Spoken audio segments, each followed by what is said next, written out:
dito, ha? Yun ang CQ ninyo. Kasi meron akong appointment kay Mrs. Bartolome. Ay, kayo si Mang Ambo! Aha. Ay, tuloy kayo kasi nagbili ng senyor na pag dumating daw kayo, ay tumuloy lang daw kayo sa lanay. Hali kayo, Mang Ambo. Dali, tuloy kayo. Dito, Mang Ambo. Evelyn. Ay, Aalis na raw sila. ay, o sige, ganyan talaga mga minamalas eh. Baka sa 1 linggo, tanggal na rin ako dito eh. Ah, halina kayo, Mang Ambo. Halina kayo. Halina kayo dito. Upo kayo. Bakit sila napaalis? Upo muna.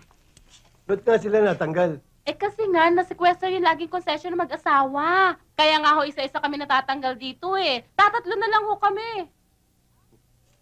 Driver kaya? Nangangailangan pa sila? Ah!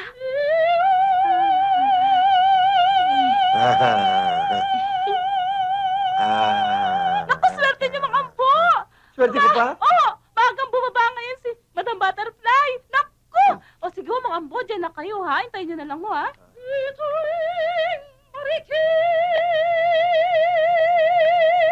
Hey! Sino ka? Magandang araw po. Buenas? Buenas po. Ako po yung nire-recommenda ni Attorney Villaluz. Ah, ikaw siguro si Mang Ambo, yung nire-rekomenda sa akin na driver. Ako nga po. Ako si Doña Estrella Bartolome, pero kung tawagin nila ako ay Star!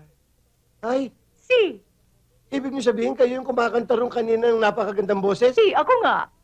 Bagay na bagay pala talagang tawagin kayong star! Marami na nga nakapagsabi sa akin yan. Ay kung ganun bagay tayong dalawang magsama. Ha? Superstar. Hindi ko akalain na mahilig pala kayo sa komedya na hindi nakakatawa. Talaga ba marunong kayong magmaneho? Layo namin ng driving. Alam niyo yung lolo ko, driver ni Quezon. Yung kanununuan ko naman, driver ho ni Agnaldo.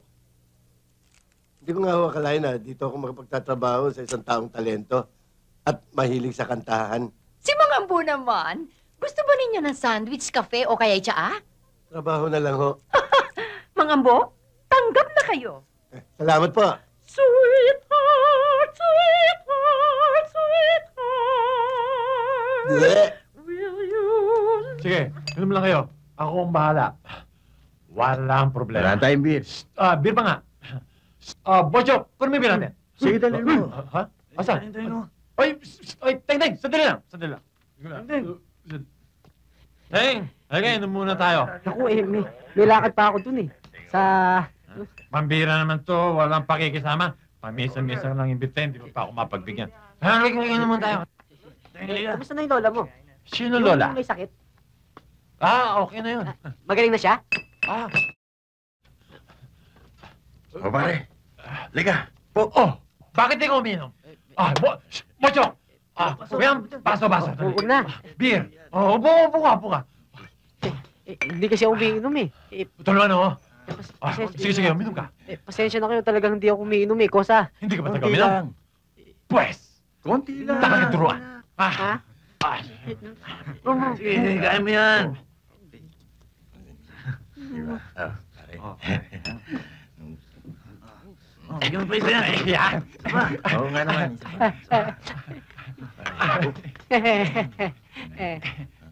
Isa pa. Isa ba? Oo. Sige, kaya yan. Kaya. Bakit ako bigan? Sige, pusin niya. Kaya yan. Chuk.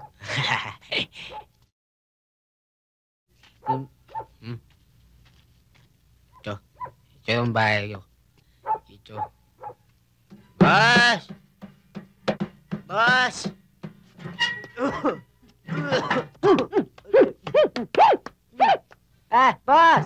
Merry Christmas, boss! Happy New Year, Happy Valentine's, or Saints Day. Ano nangyari sa'yo? Pasok! Bakit lasing? Hindi ako Walang niya sa tingting, ha? Ako palaki sa'yo. Ako alaga sa'yo, iwang kalunod dito. Tapos lagi ka lasing ko. Hindi man ako Walang niya lasing. buweset sa tingting, ha? Boss, hindi naman ako lasing. Inakain nung... Ikaw, ha? Bukas, palayas ko sa'yo. Hala, tulog! Tulog! Ikaw, tingting, ha? Talabaw bukas. Pag hindi talabaw, ako pagtay sa'yo. Manito!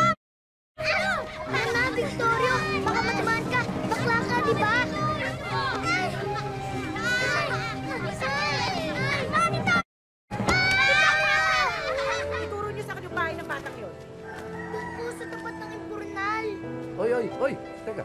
Saan kayo pupunta? At bakit umiiyak tong anak natin? Sabi po kasi nila, Tatay Goryo, tamaan ng bola, bakla. Ayan tuloy, tinamaan si Vittorio. Binato ng bola sa mukha yung anak mo. Susugurin ko yung pamilya ng batang bayo na yung... Teka. Mas lalo natutuksin si Vittorio pag lumusob ka doon. Eh, anong gagawin natin?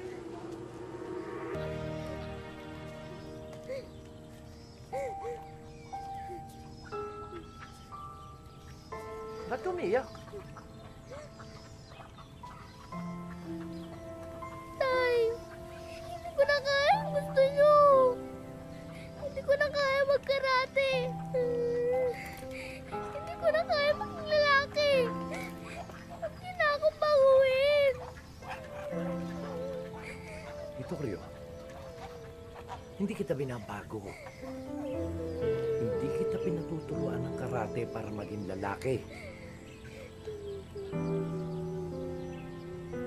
Alam mo kung bakla ka. Tanggap ko na yun. Kaya kita pinatuturuan para may pagtanggol mo ang sarili mo. Dahil napakahirap ng buhay na pinili mo. Mahal na mahal kita, anak. At ayokong may aapi sa'yo. At hindi naman maaaring laging naroon ako para ipagtanggol ka. Naintindihan mo ba ang tatay?